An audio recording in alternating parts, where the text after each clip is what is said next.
Regardez, ceux de la ville sainte vont régner sur ceux...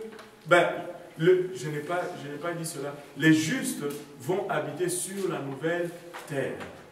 Et comme on l'a dit, la nouvelle terre, il n'y aura pas seulement la nouvelle Jérusalem qui va descendre, mais quand on l'a posée sur la terre, vous avez vu qu'il restait l'Europe, l'Afrique, l'Asie et l'Amérique latine. C'est là où ils vont habiter, façon de parler. Et elle va être où Dieu va la placer. Maintenant, toute la terre va être peuplée.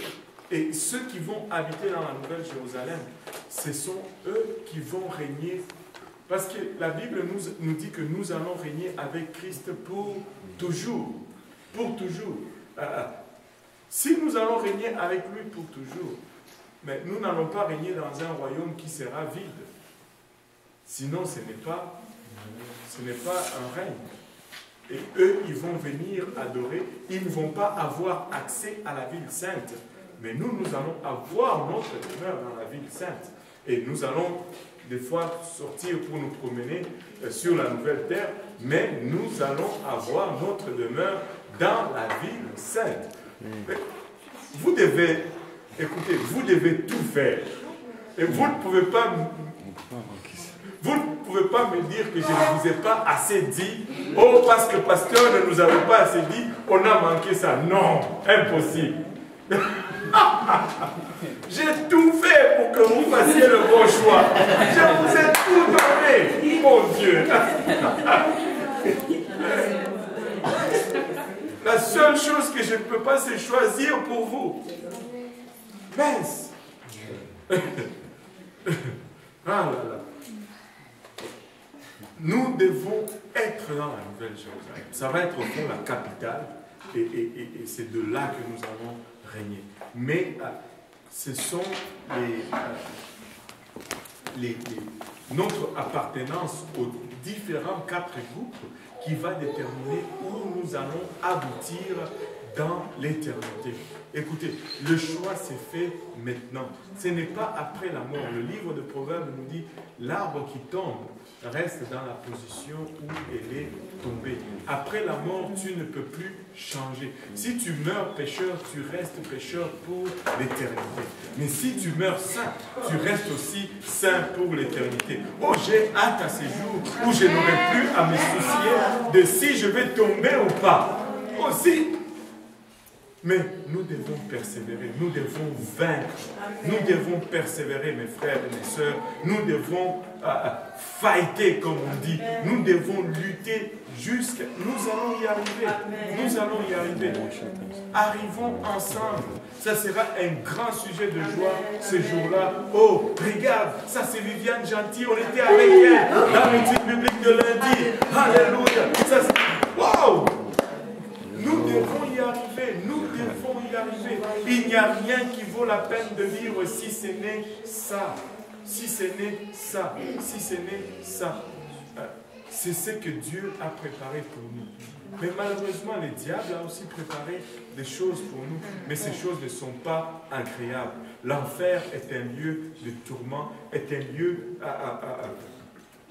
où tous les désirs de la chair vont être ressentis, mais sans jamais être assouvis.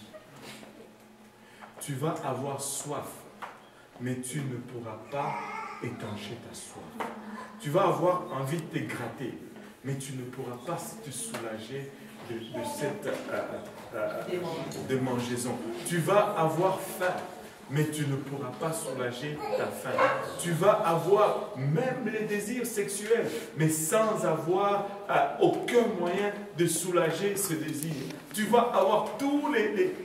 Mais quand tous ces désirs sont en toi et qui ne sont pas soulagés, ça devient un tourment. Ça devient un tourment. Tu ne veux pas aller là-bas. Tu ne veux pas aller là-bas. Le Seigneur lui-même a parlé plus de l'enfer que du ciel en disant faites tout pour ne pas aller là-bas. Il est allé aussi loin que de dire que si ton œil te cause un problème, arrache-le et jette-le loin de toi, car il est mieux pour toi d'entrer dans le royaume borgne que d'être perdu avec tes yeux, avec tes deux yeux. Si c'est ton bras, coupe-le et jette-le loin de toi, car il est bon que tu rentres dans le royaume de Dieu manchot que d'avoir tes deux bras et être perdu. Ça ne vaut pas la peine. Ça ne vaut pas la peine. Tu te bats avec des choses. Écoute, mieux vaut se battre avec ces choses aujourd'hui, alors que tu as espoir de gagner, que de te battre avec ces choses par la suite, sans même l'espoir de gagner. Vis pour Christ.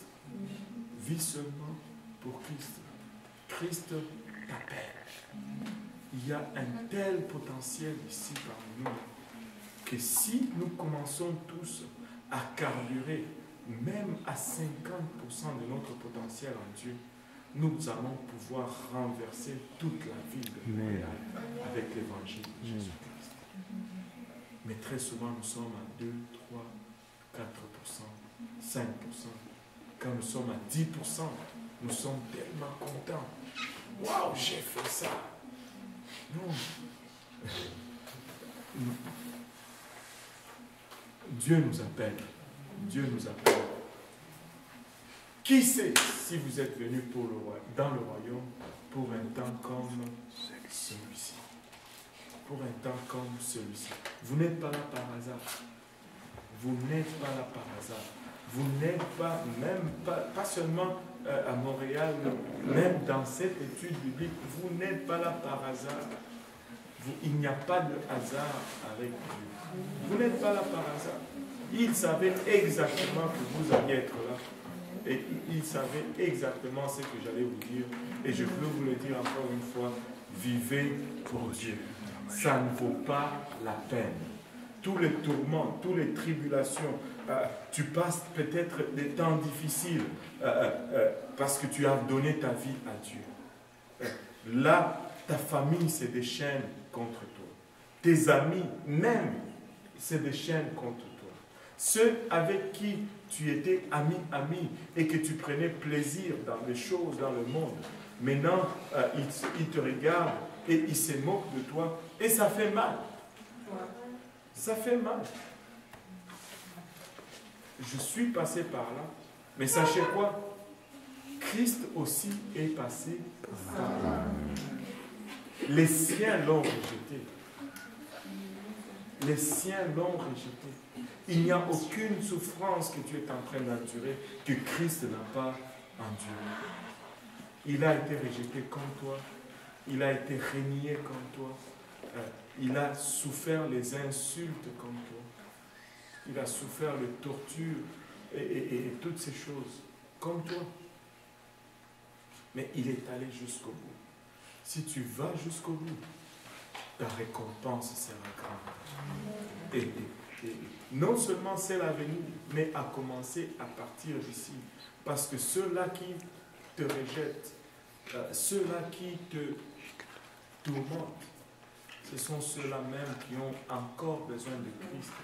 Et tu es probablement l'élément que Christ va utiliser pour le gagner à lui.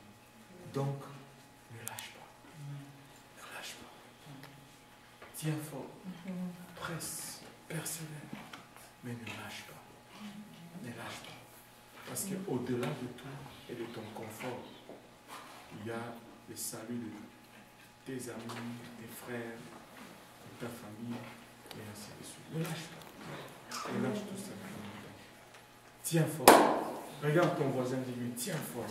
Tiens fort, mon frère. Tiens fort.